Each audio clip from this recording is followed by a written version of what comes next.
아멘. 할렐루야. 우리 앞뒤 좌우분들과 함께 성도의 교제 나누도록 하겠습니다. 사랑합니다. 축복합니다. 사랑합니다. 축복합니다. 이 시간 선포되는 말씀을 통해서 주님의 은혜가 우리 속 마음 깊숙한 곳에 자리 잡을 수 있는 귀하고 복된 시간 되기를 소망합니다. 우리나라에는 독특한 문화가 하나가 있죠. 외국 사람들도 한국말은 몰라도 이 말은 다 안다라고 하는데요. 무엇일까요? 네, 맞습니다. 빨리빨리라는 것입니다. 우리나라가 가진 이 독특한 문화는 이제 우리나라를 대표하는 그런 DNA가 되었습니다. 그래서 그런지 한국에 온 외국 사람들은 음식이며 교통이며 인터넷이며 사회 전반적으로 빠르게 돌아가는 모습 속에서 신세계를 경험하게 되었다라는 것을 우리가 듣게 되는 것이죠. 그 중에 외국인들이 뽑은 대표적인 한국인의 빨리빨리 문화가 있는데요. 여러분 혹시 몇 가지나 해당이 되는지 한번 체크해 보시기를 바랍니다. 사이트 연결이 조금이라도 지연이 되면은 나는 계속해서 키보드를 두드린다. 지금 웃으시는 분들은 공감이 되시는 것 같아요. 결제할 때 가게 주인이 카드 설명을 대신해도 나는 괜찮다. 영화관에서 영화가 끝난 후 크레딧이 올라가기 전에 나는 먼저 나가버린다. 그리고 엘리베이터 문이 닫힐 때까지 닫힌 버튼을 계속해서 누르고 있다. 그리고 마지막으로 자판기 커피컵이 나오는 곳에 손을 넣고 먼저 기다려 본 적이 있다. 어떠신가요? 많이 공감이 되시나요? 이 중에 여러분들 얼마나 해당이 되시나요? 저도 꽤 많이 해당이 되는 것 같습니다. 아마도 한국인이라면은 자판기에 손을 넣고 기다려 본 경험을 아마도 다들 해보셨을 것만 같습니다. 이처럼 빨리빨리는 우리나라를 대표하는 문화입니다. 이 때문에 세계에서 가장 빠른 속도를 자랑하는 나라가 된 그런 순기능도 있겠지만 반대로 부실공사를 만들고 수많은 안전사고가 나타나기도 했던 것이죠. 이러한 것을 보면은 무언가를 빨리 처리한다는 것이 꼭 좋은 것만은 아닌 것만 같습니다. 이 시간 바쁘게만 돌아가는 시대 속에서 우리가 머물러야만 하는 자리는 과연 어디인지 오늘 주님의 말씀을 통해서 찾는 귀하고 복된 시간 되기를 소망합니다. 오늘 본문은 이렇게 시작합니다. 본문 38절의 말씀을 우리 함께 읽겠습니다. 38절입니다. 시작. 그들이 길 갈 때에 예수께서 한 마을에 들어가심에 마르다라 이름하는 한 여자가 자기 집으로 영접하더라. 아멘. 예수님과 제자들은 바쁜 사역 가운데서 오늘 한 여인의 집에 초대를 받았습니다. 예수님과 제자들을 초대한 마르다는 예수님께서 자신의 집에 오신다라는 소리에 마음이 분주하기 시작했던 것이죠. 한번 생각해 보시기 바랍니다. 예수님과 제자들 전부 합치면은 10명이 넘는 적지 않은 숫자입니다.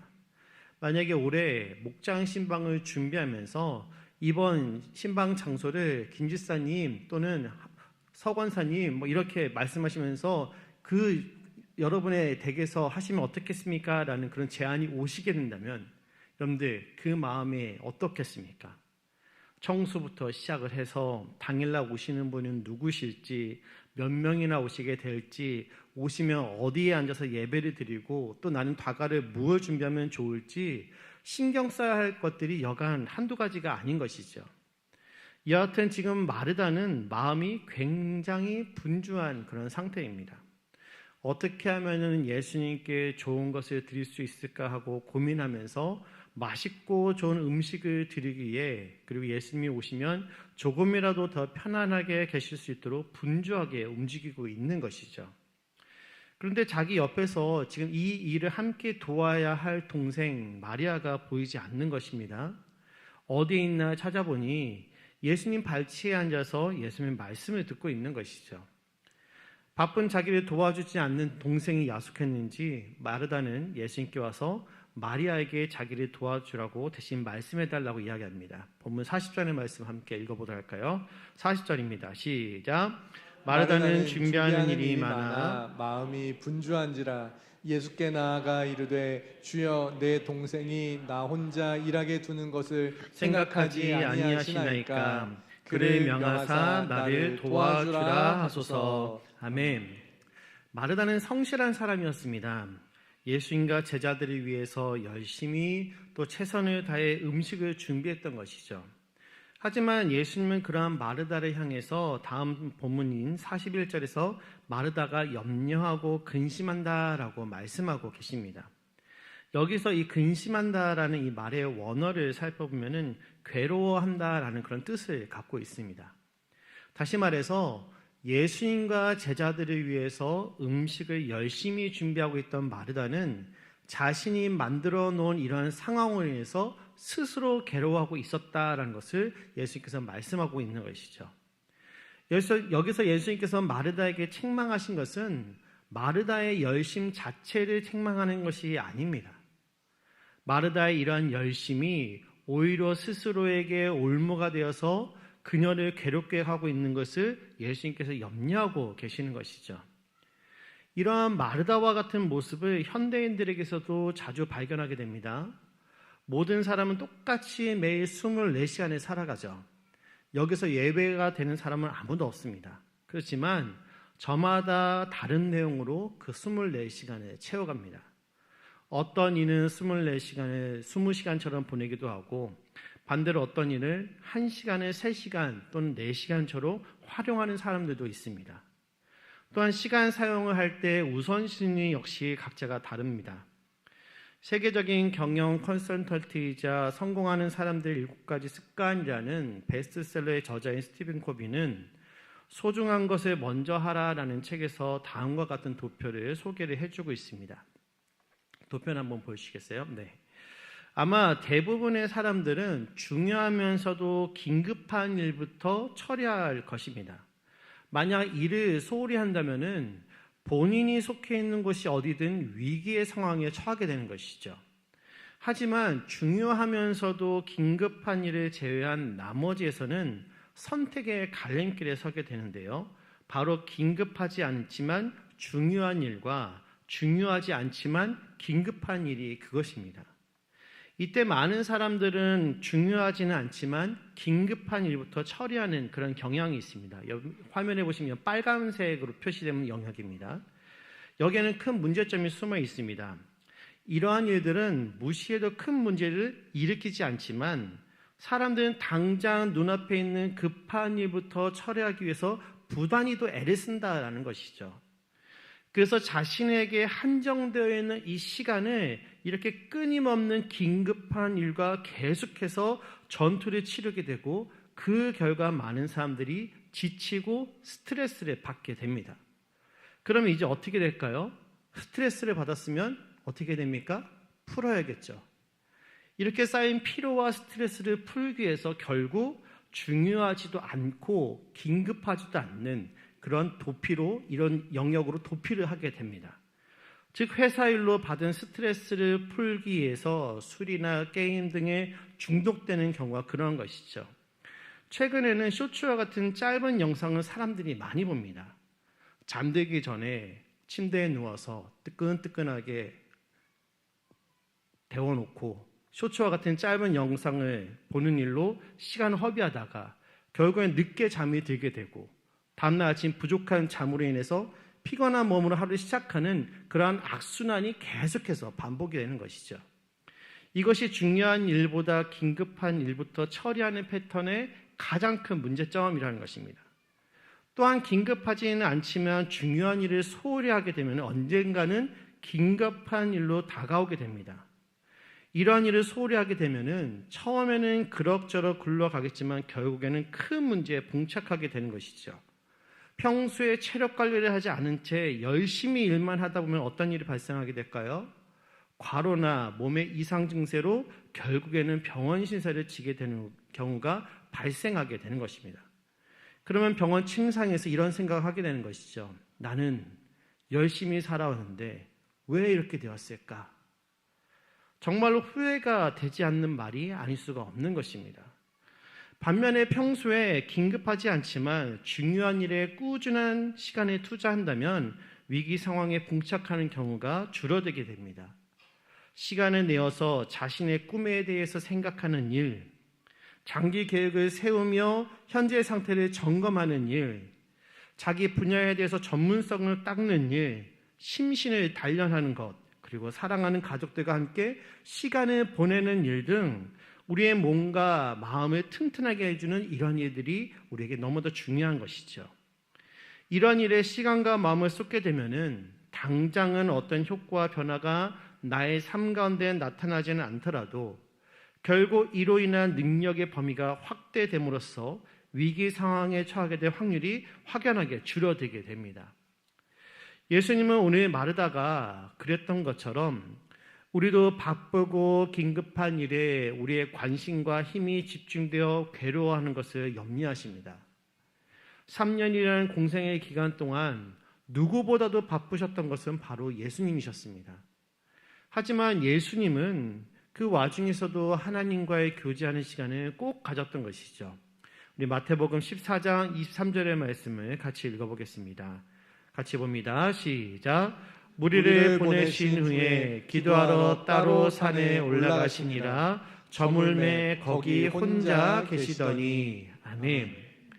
오병이어의 기적을 베푸시고 제자들을 먼저 보내신 후에 예수님은 따로 시간을 가지셨습니다. 하루 종일 주의 일을 한 이유라 빨리 쉬고 싶으셨을 텐데도 예수님은 그렇게 하시지 않고 하나님께 나아가 긴급하지는 않지만 중요한 일을 이어서 나갔던 것이죠. 또 찾아볼까요? 누가복음 6장 12절의 말씀입니다. 우리 같이 읽겠습니다. 시작. 이때 예수께서 기도하시러 산으로 가사 밤이 새도록 하나님께 기도하시고. 아멘. 예수님은 12 제자를 택하는 중요한 일을 앞두고서도 기도하셨습니다. 예수님은 하나님이시죠.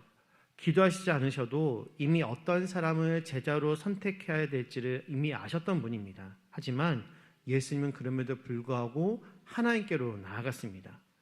예수님께서 이렇게 하신 이유는 우리에게 본을 보이기 위함이었던 것이죠. 예수님은 십자가에 못 박히신 그 순간에도 우리를 위해서 기도하셨습니다. 그래서 자신의 뜻이 이 땅 가운데서 이루어지는 것이 아니라 하나님의 뜻이 이 땅 가운데 이루어지도록 하나님께 그 마음을 쏟았던 것이죠. 사랑하는 성도 여러분, 우리 인생은 100m 단거리 경주가 아닙니다. 평생을 달리는 마라톤이죠. 따라서 단기적인 호흡보다는 긴 호흡으로 오늘 마르다처럼 나를 분주하게 만들고 급하게 만든 일에 우리의 마음을 쏟을 것이 아니라 정말로 중요한 일에 우리의 마음을 쏟아야 될 줄로 믿습니다. 오늘 주께서 하시는 이 말씀에 귀를 기울이시고 마음에 심을 수 있기를 원합니다. 우리 본문 42절의 말씀 함께 읽겠습니다. 시작. 몇 가지만 하든지 혹은 한 가지만이라도 족하니라. 마리아는 이 좋은 편을 택하였으니 빼앗기지 아니하리라 하시니라. 아멘. 이 말씀의 핵심이 무엇인가요? 많은 일로 인해서 진정 중요한 주님의 말씀을 놓치고 있다라는 것을 말씀하고 계시는 것입니다. 생명의 떡으로 오신 주님께 육신의 떡을 대접하느라 주님이 찾아오신 본래의 목적 자체를 마르다가 놓치고 있었다는 것을 오늘 주님께서 지적하고 있는 것이죠. 사도 바울은 이 부분에 대해서 우리에게 다음과 같이 이야기합니다. 고린도서 4장 18절의 말씀 제가 읽어드리겠습니다. 우리가 주목하는 것은 보이는 것이 아니요 보이지 않는 것이니 보이는 것은 잠깐이요 보이지 않는 것은 영원함이니라. 아멘. 사랑하는 성도 여러분, 삶 가운데 정말로 중요한 것들은 눈에 잘 보이지가 않습니다. 그리고 눈에 잘 보이지 않는 것들 가운데서도 가장 중요한 것은 바로 구원에 관련된 것이죠. 구원은 눈에 보이지 않을 뿐더러 영적인 눈이 열리지 않는 한 볼 수가 없습니다. 예수님은 맛있는 것을 먹기 위해서 마르다의 집에 가신 것이 아니었습니다. 예수님은 마르다에게 구원의 기쁜 소식을 전하기 위해서 그곳에 갔던 것이죠. 그러므로 예수님에게 가장 큰 기쁨이 무엇일까요? 맛난 음식을 먹는 것, 바쁜 사역 가운데 잠시라도 편하게 쉴 수 있는 것 아닙니다. 마르다가 구원의 기쁨을 깨닫게 되는 것, 그것을 보는 것이 오늘 우리 주님께서 무엇보다도 바라고 바라셨던 가장 큰 기쁨이었던 것입니다. 그 기쁨에 지금 마리아는 함께하고 있지만 마르다는 분주함으로 인해서 이를 놓치고 있으니 주님께서 안타깝지 않을 수가 없는 것이죠. 사랑하는 성도 여러분, 오늘 본문을 통해서 지금 여러분들은 마르다와 마리아 중 누구의 모습과 비슷하신 것 같습니까? 새해가 시작이 되면서 새롭게 계획한 일들이 많이 있을 것만 같습니다. 그동안 못한 것들, 또 미루어뒀던 것들을 새해가 되면서 우리는 해보려고 마음을 쏟게 되는 것이죠. 그러다 보면은 자연스럽게 우리의 마음은 분주해지기 마련입니다. 하지만 오늘 말씀을 통해서 잠시 달리던 그 걸음을 멈추고 나는 지금 무엇을 가장 중요하게 여기고 있는지를 살펴볼 수 있기를 원합니다.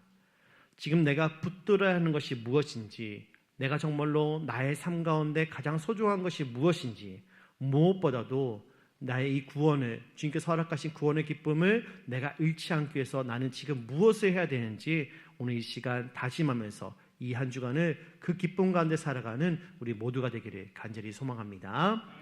이 시간 함께 찬양하면서